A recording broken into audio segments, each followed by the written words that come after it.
hiyo shamba ikuwe ni kwao, waweze kuendelea kuishi hapa.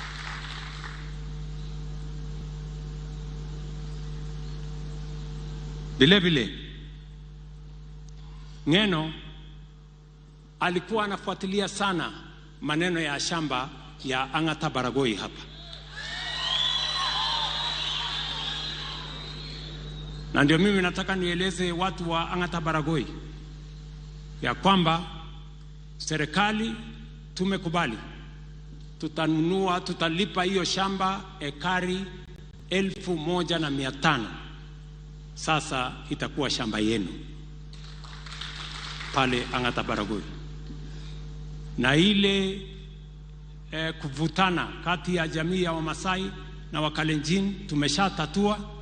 Kila mtu sasa ataishi kwa usalama. Hiyo shamba pia tumeweka pesa yake kwenye budget.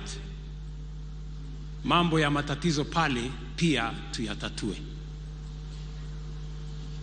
Vile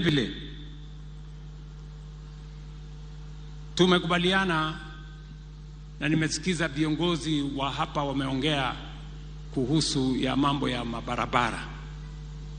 Nyinyi mnajua barabara nyingi Kenya zilikuwa zimekwama since 2020-2021.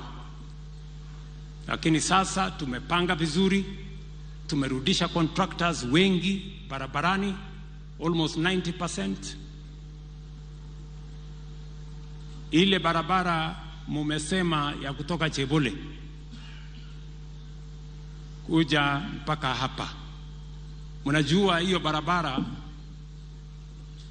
tulijenga kwanza, mimi